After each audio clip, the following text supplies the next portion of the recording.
Goma commet un acte inqualifiable dans le royaume des démons. Que va-t-il advenir de nos héros? Comment vont-ils s'en sortir? Méga ambiance et méga crainte sur cette planète. Une menace qui redéfinit l'échelle des puissances dans Dragon Ball. Le titre c'est Surprise, et c'est le cas de le dire. Et on va voir pourquoi dans ce DB Review.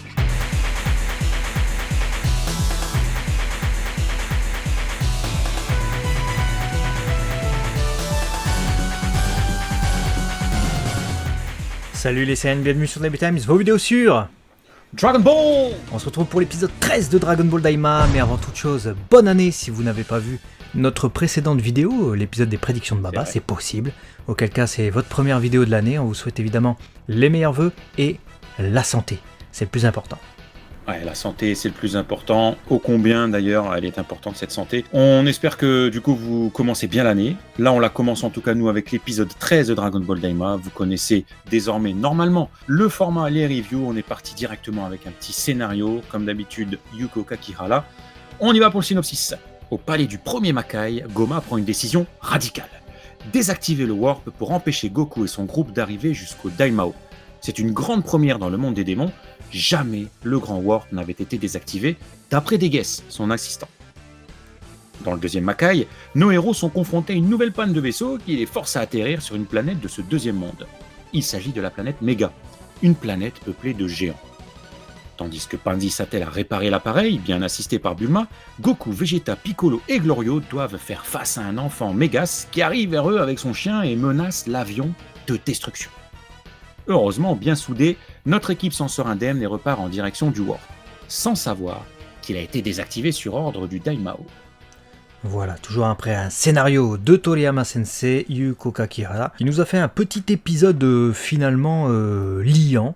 On va voir ce qu'on apprend avec cet épisode et vous allez voir que cette rubrique est plus courte que d'habitude pour le coup car il y a finalement assez peu de choses. Tout d'abord, la police militaire s'est bien réunie dans le premier Makai, en grande partie, à la demande du roi Goma. Il peut donc faire désactiver le Warp sans se soucier que ses soldats restent bloqués ou non.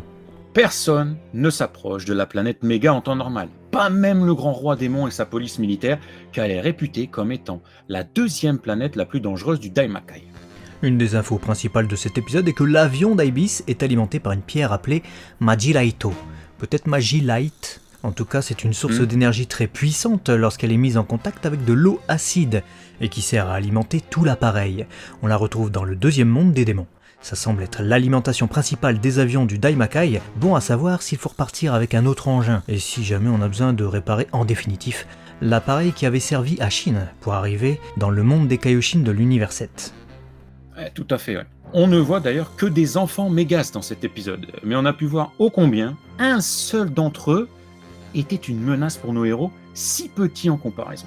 Il existe donc bien des écoles sur la planète d'Omega. Évidemment, lâcher ça comme ça ici, c'était clairement pour le gag, et l'intention derrière était de nous faire marrer en nous disant que ce géant incroyablement grand et puissant n'était en fait qu'un enfant. Dites-nous si dans les coms pour vous ça a marché ou pas, et si vous avez retrouvé votre âme d'enfant avec cet épisode.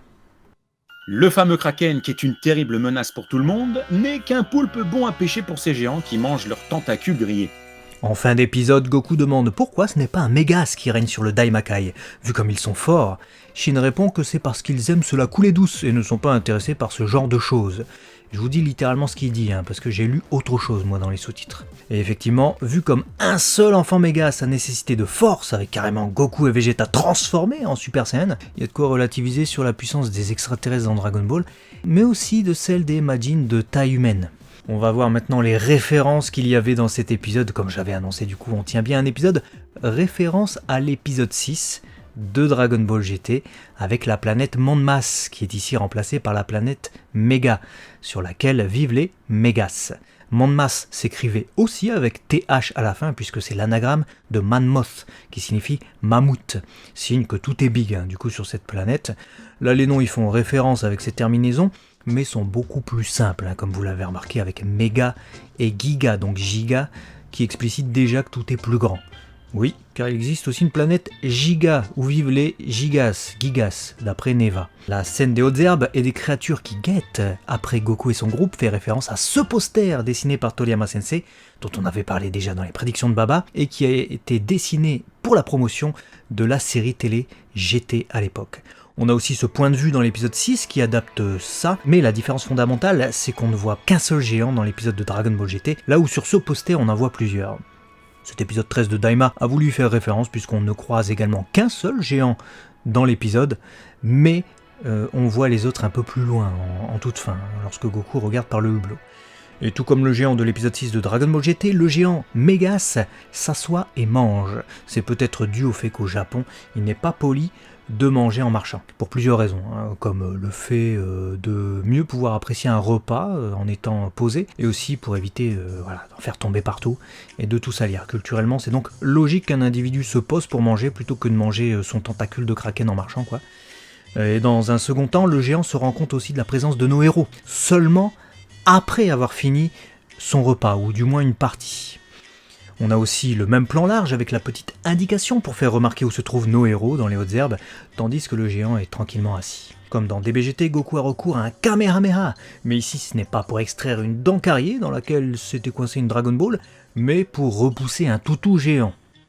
Encore une fois, comme dans GT, les animaux repèrent direct notre petit groupe, au contraire du géant humanoïde, à qui il faudra un peu plus de temps.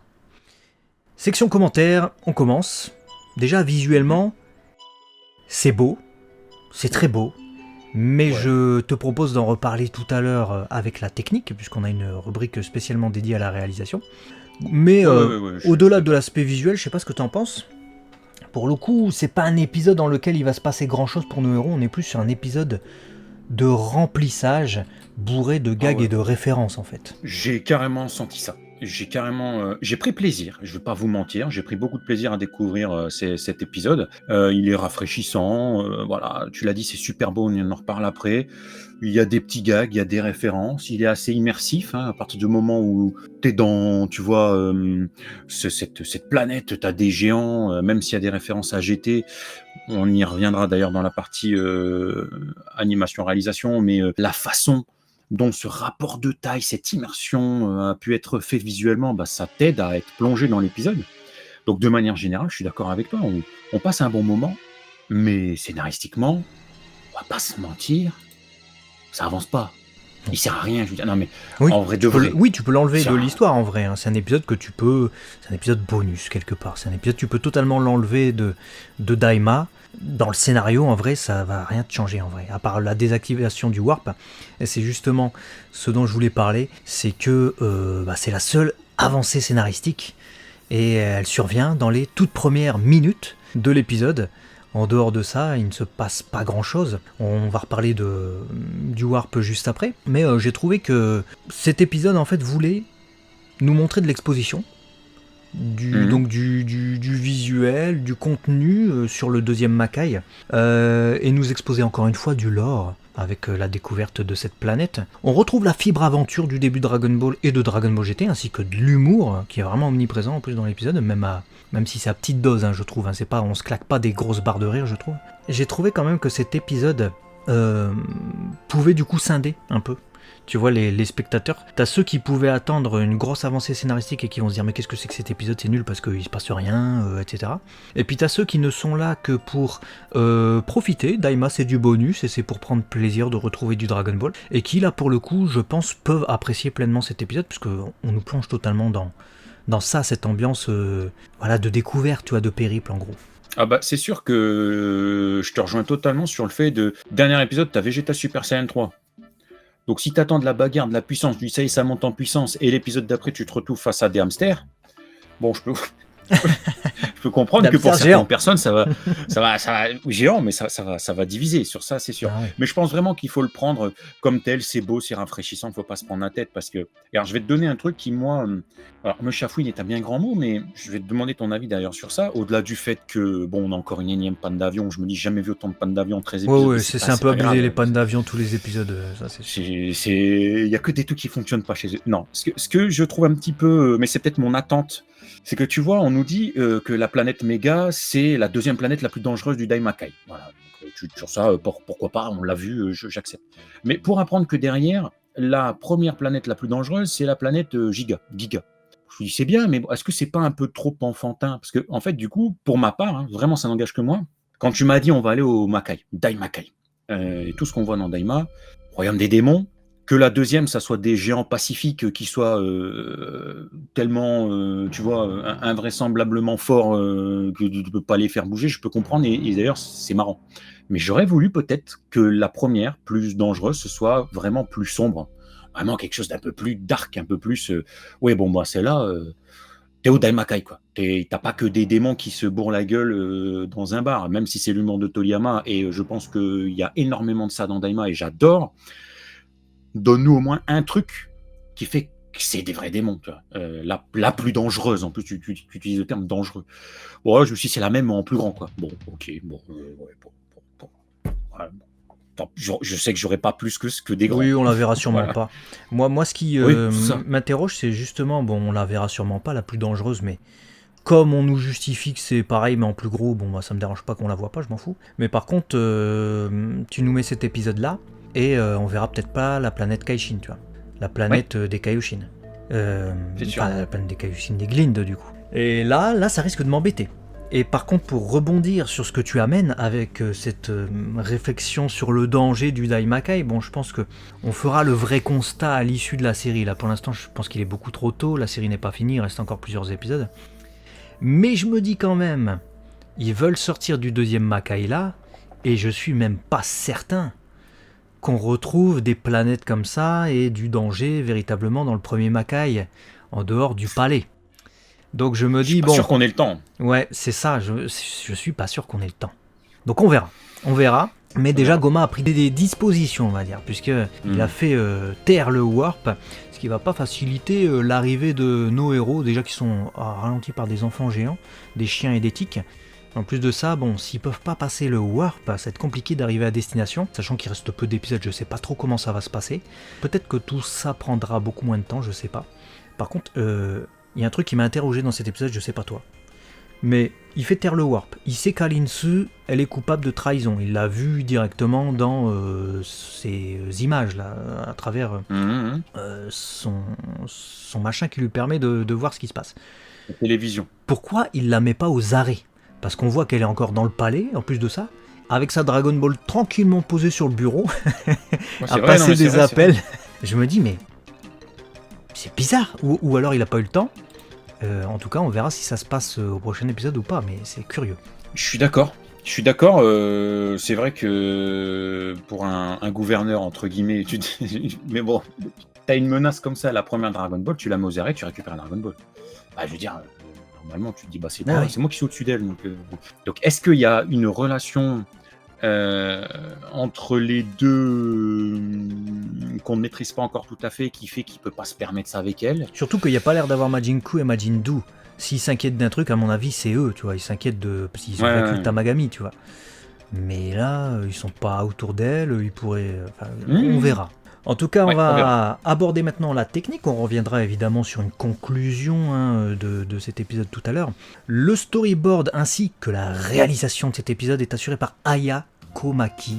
Retenez bien ce nom, c'est pas la première fois que vous l'entendez.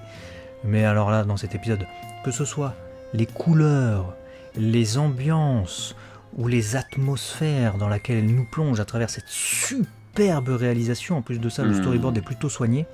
J'ai vraiment surkiffé.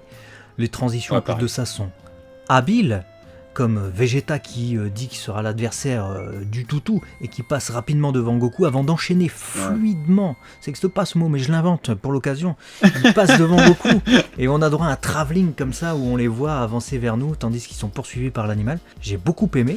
J'ai beaucoup aimé également les aspects plus sombres à certains endroits, avec une bonne mise en tension des éléments qui viennent nous faire penser qu'il y a une grosse menace, comme par exemple les arbres déchiquetés, les traces rouges au sol qu'on ne saurait identifier, bon après on a l'air de voir que c'est des fruits, les griffes sur les troncs, tout ça évidemment est désamorcé lorsqu'on découvre qu'en fait c'est des vulgaires hamsters géants, mais c'est réamorcé lorsqu'on découvre que derrière il y a quand même un géant. Je te rejoins tellement, je trouve que la réal a fait un superbe travail d'immersion, parce que je le disais tout à l'heure, même le rapport de taille, on sent le danger. Tu vois, tu as souligné tous ces détails, tu vois, effectivement, les griffes, les menaces sont soulignées à une échelle disproportionnée, tu vois, de nos héros.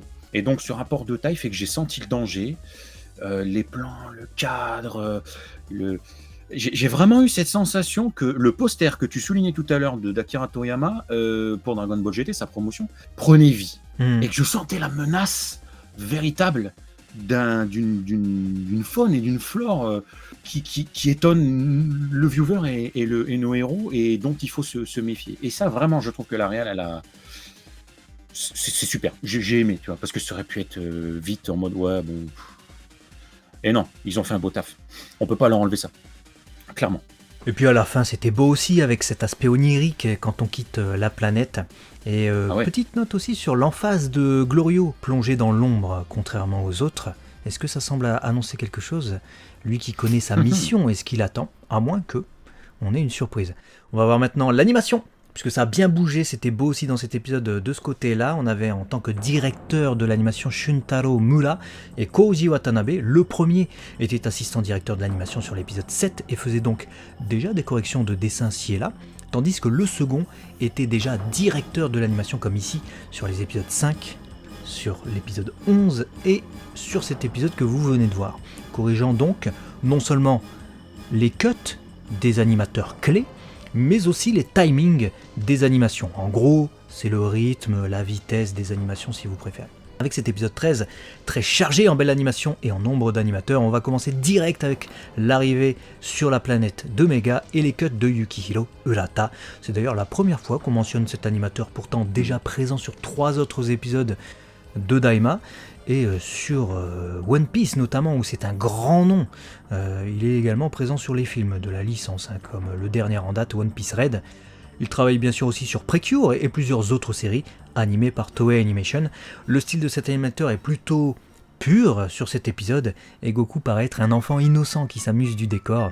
J'ai bien aimé les mouvements fluides et rigolos lorsqu'il descend la ronce, tu sais, c'est le passage qu'on a vu dans le teaser d'ailleurs de l'épisode. Et l'interaction avec l'environnement est presque poétique. J'ai beaucoup aimé en tout cas moi sa courte apparition au début. Et dans le film Dragon Ball Super Broly en 2018, vous l'aviez vu aussi puisqu'il a animé cette interaction, garantie 100% stressante, entre Frieza et Kikono. On retrouve ensuite Aaron Rodriguez, un autre animateur dont on n'a jamais parlé, qui anime tout ce passage où Goku se perd dans les poils du chien géant et se fait attaquer par des tiques. Alors l'immersion est totale, le naturel de la situation et les mouvements rapides et menaçants des tiques nous font tiquer. Ouais, première fois que j'ai peur des tiques. Ouais, moi j'aime déjà pas ça, mais alors là ça rassure pas, tu vois. Ah ouais, putain, t'as ça en vrai, non mais en vrai de vrai, moi j'ai trouvé, le mot immersion, il n'y a pas mieux.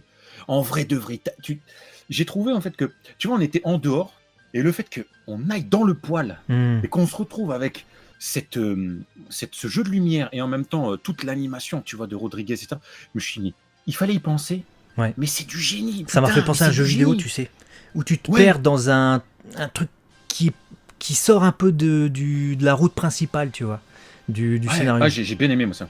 Ça c'est top. Fallait y penser, ils l'ont fait, et vraiment, c'est...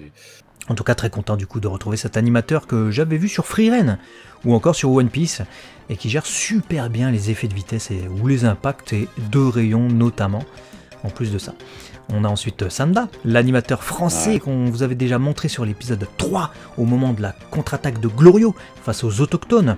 Également sur l'épisode 6 avec une partie de l'affrontement aéro-électrique entre Goku et Glorio, ou encore lorsque Goku tentait de récupérer la Dragon Ball volée aux mains des Majin dans l'épisode 9.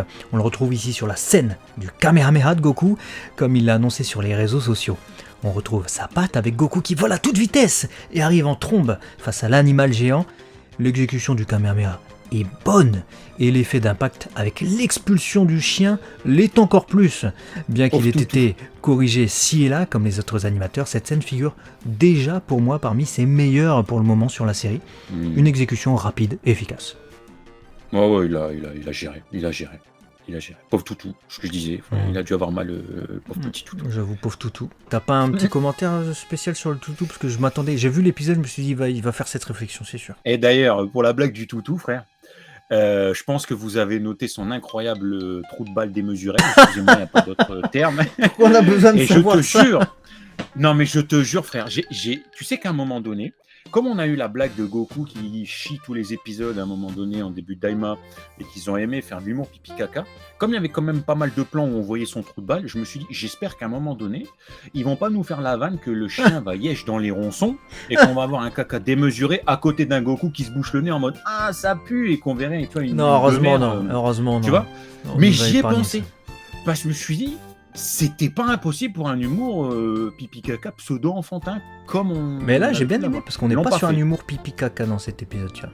C'est ça qui est bien. On est C'est sur ça, un mais ils auraient humour pu- de mais- situation et d'apparence aussi. Hein. Et ça, c'était cool. Et vu qu'on parle d'apparence, on va être surpris. Et surprise, oui, comme le titre de l'épisode, puisque on a un animateur qui a effectué énormément de cuts, celui qui a effectué le plus de cuts, hein, d'après en tout cas son ordre de passage dans les crédits, c'est Kazuya Hisada, et là vous vous dites qui c'est, mais c'est le précédent character designer de One Piece déjà, mais aussi et surtout pour nous, c'est l'un des tout meilleurs animateurs des arcs Namek à Majin Buu sur Dragon Ball Z. Cette scène-là, c'est lui, là aussi, c'est lui, ici aussi, c'est lui, et son style, c'est du mouvement, de la vitesse, et ça frappe, ça frappe. Donc c'est d'autant plus étonnant, je trouve, que de le retrouver ici avec plusieurs scènes, dont probablement celle-ci où Goku est coincé dans les vêtements du géant tout en cherchant la sortie, avant de chuter dans sa besace et de tomber au milieu des cahiers. Une animation que j'ai trouvée d'un naturel incroyable. On est totalement immergé avec Goku dans ce sac au milieu des cahiers, ça gigote. Puis regardez aussi un peu ce nombre de dessins par image, avec beaucoup d'expressivité en peu de temps. J'ai trouvé que c'était juste parfait pour la scène. Ouais, il est bon. Hein. Kazuya Hisada, il est bon. Et c'est marrant que tu soulignes ça parce que j'ai bien aimé aussi cette scène. Et je pense que c'est, encore une fois, on est sur le mot-clé utilisé tout à l'heure, immersion. Encore une fois. C'est-à-dire qu'un épisode que tu peux enlever pourtant, on l'a dit, de l'intrigue, grâce à ce staff incroyable, t'as de l'immersion, t'es là, et en fait, t'as pas envie de le jeter cet épisode, t'as envie de le conserver, parce qu'il était beau. Donc, super taf, hein, vraiment. On a aussi Tadayoshi Yamamoto, l'ancien character designer de la licence sur DBZ et DBS, qui était aussi là, avec pas mal de cuts à son actif, dont ce passage où Piccolo et Vegeta attaquent le géant pour permettre à l'avion de s'échapper. On le reconnaît surtout ici à sa façon de dessiner les visages, et pour le coup, ce nez, très caractéristique. On termine le tour des animations clés avec la scène de Takeshi Morita, un animateur qu'on a vu sur les séries One Piece et My Hero Academia notamment. Il possède un trait fin et nerveux, idéal pour les scènes d'action comme celle qu'on a vue ici avec Goku qui se transforme en Super Saiyan et se confronte au géant avec son Yoibo. Probablement la scène la plus impactante de l'épisode avec le Kamehameha, puisque ce sont deux scènes d'action, donc forcément, mais deux scènes d'action que j'ai trouvées très très bien animé aussi. Et on va s'attarder rapidement sur ceux qui ont corrigé, et beaucoup corrigé pour le coup sur cet épisode.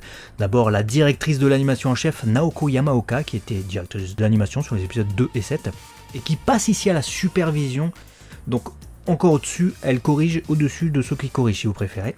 Elle est animatrice sur les séries Precure notamment, et est donc habituée à dessiner des personnages volés à toute vitesse contre des adversaires gigantesques, c'est peut-être aussi pour ça qu'elle a été choisie sur cet épisode. Elle dessine aussi très bien les personnages féminins et les traits doux, ça la connaît aussi, de même que les tenues, puisqu'elle fut aussi chargée de concevoir les costumes des persos de la série Fresh Pretty Cure. Et on avait aussi des corrections additionnelles, vous l'avez forcément vu, de Katsuyoshi Nakatsuru, le character designer de cette série, qui furent pour le coup plus qu'additionnel, parce que c'est fou qu'ils ne soient même pas crédités sur les corrections, tellement il est présent sur l'épisode. Encore plus peut-être que sur les 12 premiers, puisque je l'ai vu quasiment sur tous les 3-4 plans, il était présent. Je trouvais que c'était une bonne chose pour cet épisode, et ça lui donnait une homogénéité et une esthétique qu'il méritait, là où, tu vois, on avait quand même beaucoup d'intervenants, donc c'était pas évident. Ouais, non, mais c'est un bonbon. À chaque fois que je vois Nakatsuru à l'image, à la correction, etc., tu reconnais tout de suite et c'est dingue à quel point c'est un style fort pour Dragon Ball, d'autant plus sur Daima, et à quel point ça lui va parfaitement. Dès que je le vois, je suis heureux. Je suis sûr que c'est vrai. Donc, merci d'être là, parce que franchement, super choix, super casting d'avoir rappelé Nakatsuru. Sensei. Heureusement que vous êtes là, ça fait plaisir d'avoir cette patte. Et d'ailleurs, une patte d'animation 2D qui est magnifique sur cet épisode, mais une patte 3D pas mal aussi, puisque j'ai bien aimé l'animation de glissade sur les ronces. Ah ouais, les ronces là. Ah ouais. Ouais, j'ai fait wow. Ouais. Tu vois, j'ai été surpris. Ouais, moi aussi. J'ai bien aimé. Mais cette scène, en fait, les 5-10 secondes qu'elle dure, où tu vois, ça glisse, on voit un peu de CGI, on a une vue subjective de Goku qui est en train de faire comme dans un toboggan, etc. J'ai kiffé cette scène. C'est une qui m'a marqué dans cet épisode, bizarrement. Marquante l'animation, marquante la ouais. réalisation. Est-ce qu'il en sera de même pour la bande-son avec les musiques de Kosuke Yamashita ? Bah écoute, je pense que oui. Parce que pour le coup, sur cet épisode, j'ai beaucoup aimé plusieurs musiques, plusieurs ambiances, notamment la petite musique à la flûte pour la planète Méga, en tout début d'épisode, la découverte, et je trouvais ça sympa. On a le retour évidemment de la musique de la Kempeta et quand le chien attaque Goku, danger, attention. Et pour le coup, j'ai trouvé surtout sur cet épisode l'ambiance sonore en plus du visuel avait une grande part parce que ça renforçait l'impression de danger et de menace qui n'existe peut-être pas, je sais pas, c'est à vous de vous faire votre idée, mais ça entrait pas mal en opposition avec les apparences et le ridicule des situations, parce que bon, t'as un gros hamster, ensuite t'as un gros toutou avec, tu disais, le cul en croix, ensuite t'as un gros géant qui suce des tentacules, bon, voilà, c'est pas les trucs les plus menaçants que t'aies vu de ta vie en vrai, tu vois, mais comme c'est présenté, et avec l'ambiance sonore et les musiques, et ben ça renforce la menace. Ouais, c'est le point moi qui m'a le plus fait kiffer. Et ça aide énormément, encore une fois, à l'immersion. On vous le dit souvent, la bande-son est importante. On n'a pas vraiment de thèmes forts qui sont présents et qui font que quand tu as fini ton épisode, tu es capable de siffloter comme les musiques de Shunsuke Kikuchi à l'époque des thèmes forts, malheureusement. Mais par contre, une ambiance sonore comme ça qui colle à une ambiance, je vais vous dire une chose, c'est quand même ouf de ressentir plus de menaces, de dangers, pas de stress, tu vois, mais où t'es dedans, tu fais comment ils vont s'en sortir dans un épisode comme celui-ci, que même en ayant un combat de Majin Buu ou que face au Tamagami numéro 1 ou numéro 2, tu vois, c'est pas normal. Je devrais beaucoup plus flipper à l'inverse de l'autre côté. Là, j'ai beaucoup plus flippé des vieilles tiques et d'un vieux yinche, tu vois. Non, mais c'est pour te dire que l'ambiance et la façon dont tu fais les choses change le message et change tout. Donc voilà. Pourtant, le vieux yinche, bon, c'était pas le plus inquiétant du monde. Il était très humanisé, j'ai trouvé. Ses réactions d'ailleurs sont légendaires et ses aboiements font plus humain qu'autre chose, mais on va mettre ça sur le compte du fait que c'est un chien du Makai, donc c'est normal. On va venir à la conclusion du coup de cet épisode, ce qu'on en a pensé. Je te laisse la main ou j'y vais ? Comme tu veux, peu importe, vas-y. Bah écoute, moi je vais te dire, j'ai trouvé que en termes de réalisation, en termes d'ambiance, en termes de ressenti, de menaces, même si les menaces sont peut-être pas à la hauteur, tu vois, l'impression de menace est là, et j'ai trouvé que c'était beaucoup mieux que l'épisode 6 de Dragon Ball GT sur cet aspect-là, même en termes de musique d'ailleurs. Maintenant, vrai. En termes de scénario, c'est moins bien. Parce que Dragon Ball GT, je me suis fait la réflexion dans cet épisode, tu recherchais une Dragon Ball sur cette planète. Donc il y avait vraiment un truc à faire, il y avait un enjeu, il y avait quelque chose, tu vois. Là, c'est l'énième panne du vaisseau, tu commences à la connaître, et à part ça, faut juste fuir. Donc il n'y a pas vraiment d'enjeu, on doit pas récupérer un truc, il n'y a pas un enlèvement parallèle, etc. Donc scénaristiquement, parce que voilà, il est sûr qu'on peut le comparer, c'est un épisode qui est fait pour être le miroir de ce qui a été fait à l'époque, c'est une référence pure et dure. Donc pour moi, scénaristiquement, je préfère Dragon Ball GT. Par contre, en termes d'ambiance et en termes d'épisode, comment je suis immergé dans l'épisode, et la réalisation, tout ça, j'ai préféré, et l'animation aussi, j'ai préféré Daima. Eh ben, je pense que nos points de vue sont très proches. Sur tous les points que tu as soulignés, j'ai kiffé cet épisode. Parce qu'on a aussi cette fibre aventure, et ça fait du bien de signer avec ça, tu vois, renouer avec aussi ce qui fait Dragon Ball. Moi, j'aime bien ce genre de choses-là. Mais c'est vrai qu'on aurait pu donner plus d'enjeux au scénario sans en plus se fouler. On apprend la Magi Laito, le truc qui fait fonctionner les vaisseaux. Bon, t'aurais pu dire, je sais pas moi, avant de démarrer, t'essayes de démarrer, ton vaisseau, à peine tu démarres, il se repose, tu ouvres et puis tu dis merde, la Magi Laito elle est cassée, puis t'as le vieux qui fait, je sais qu'il existe une planète, je sais que les géants ils en ont, eux ils s'en servent comme lumière. Mais c'est dangereux, on peut pas y aller. Ouais, mais il faut y aller, on est obligé. Moi j'y vais pas, j'ai peur parce que je dois faire pipi avant de partir, voilà. Bon, t'y vas. Puis en fait, le but c'est, je dis une bêtise, il tombe sur le géant et en fait la bague du géant c'est une Magi Laito. Je te dis n'importe quoi. Bon, le but c'est de récupérer la Magi Laito. Bon, scénaristiquement, là, t'as une quête. Là, t'as une vraie quête. Une quête. T'as la quête au service du lore, en fait. Et pas Et c'est juste bidon, tu hein, tombes tu viens sur de une dire. planète et puis t'as du lore et puis t'as pas de scénario quoi. En vrai, Et en vrai, tu fais le même épisode, hein, tu rajoutes juste une bague au géant, Mhm. et c'est tout, hein, un coup de Kunio de Goku dans la bague, ça y est, c'est fini, Mais ça raconte un rien truc en changé. plus, t'as une vraie quête. Mais voilà. Et d'ailleurs, j'ai vu un commentaire de quelqu'un sur Twitter qui disait qui disait que justement il y avait peu d'interaction entre certains personnages, etc. Et que c'est un épisode qui aurait typiquement pu servir ça, à renforcer les liens entre les personnages. Pour moi, il arrive un peu tard. Il aurait dû arriver vers l'épisode 6, peut-être le Minotaur. De toute façon, ils ont fait des références à l'épisode 6 de GT dans celui-là. Ils auraient pu mêler tout ça là. Et puis renforcer les liens entre les personnages à ce moment-là.